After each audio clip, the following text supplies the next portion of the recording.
Rita Hayworth and Shawshank Redemption is a novella by Stephen King from his 1982 collection Different Seasons, and it's told by the character Red in a series of journal entries that he makes from September 1975 through January 1976, with an additional entry made in spring of 1977. Red is serving a life sentence in the Shawshank State Prison for murdering his wife by cutting the brake cables on her car, and while he's there at Shawshank, he comes across another prisoner, another inmate doing a life sentence, named Andy Dufresne. The difference between Red and Andy is that Red is guilty of murder and Andy is an innocent man. Red gives us a detailed breakdown of Andy Dufresne's criminal trial, and he talks about the fact that despite Andy's innocence, he looks really, really guilty. This story covers themes such as isolation and imprisonment, the power of hope, friendship, and of course, redemption. The first thing that I picked up on when I started reading this novella is that it feels like old Stephen King.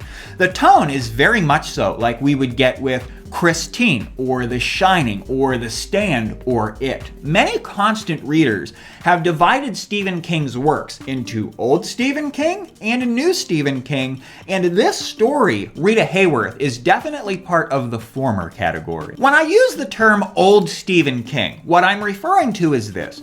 King was hit by a minivan in 1999. It was an accident that nearly killed the man, and many constant readers and tower junkies have claimed that they've detected a difference between the quality of writing with King before the accident, old Stephen King, as opposed to after the accident, new Stephen King. I personally have really enjoyed some of his more recent work, some newer Stephen King, like Duma Key, Under the Dome, and Mr. Mercedes. However, I do understand what people are talking about with the old and new King. Old Stephen King had a certain tone, and I'm not an expert on tone, but he had a certain voice at that time that seemed to audibly vibrate from the pages. And Rita Hayworth is the epitome of old Stephen King. King ripped me right out of my seat and enveloped me in the atmosphere at Shawshank State Prison. He really was at the height of his storytelling capabilities with this one. It's a marvelous tale.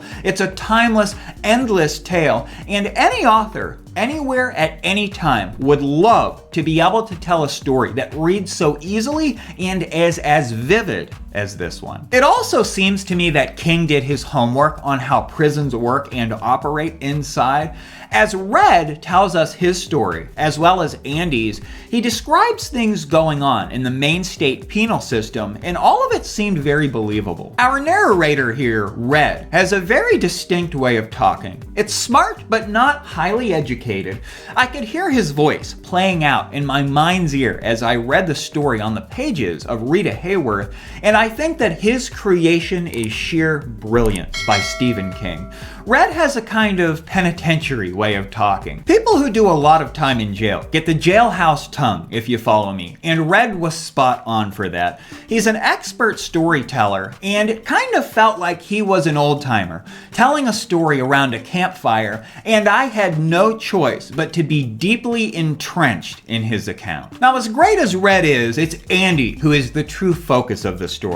It's easy to love Andy because he's wrongly accused and convicted for murder, wrongly incarcerated in Shawshank, and Red spends a lot of time building sympathy for him. Plus, Andy Dufresne is a book lover. King really ups the literary nature of this story by giving Andy a library. He's the librarian at Shawshank State Prison, and he'll do about anything to save his library, and the reader in me connected with Andy in that way. This story is dark in many ways, but it's also lighter in nature in many ways, and I found myself laughing aloud as I read it. Red has a potent personality and a way of describing things and explaining things that I could not help but laugh at. A mighty literary character, and credit to Stephen King is Red.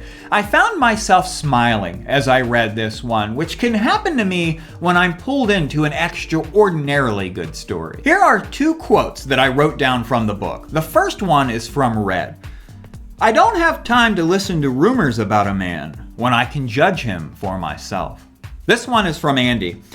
Remember that hope is a good thing, Red. Maybe the best of things, and no good thing ever dies. This story is a credit to storytelling. It really is incredible. Maybe I'm just a naive, easy-to-please reader, but I really enjoyed it, and I think that it's a fact that this is Stephen King at his best. You know, these are two of the best Stephen King characters in the entire Stephen King multiverse, Andy and Red, and even the antagonists in this one, the Warden and Sam Norton, are good. I was really rooting for Andy and Red. I wanted them to be successful in this story, like they were my friends.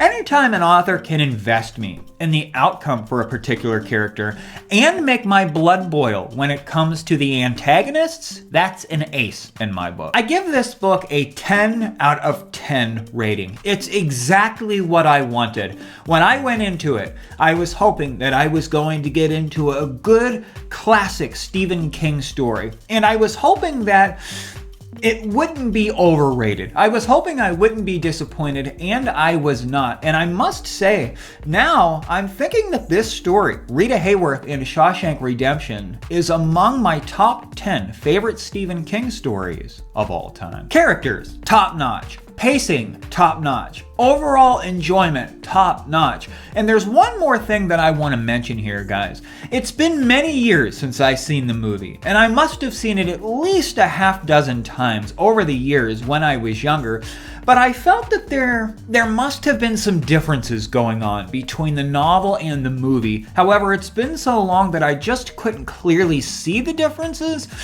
So it's time I watch the movie again. I might even do a movie versus book comparison video here on the channel in the near future. I give this one my highest recommendation, guys.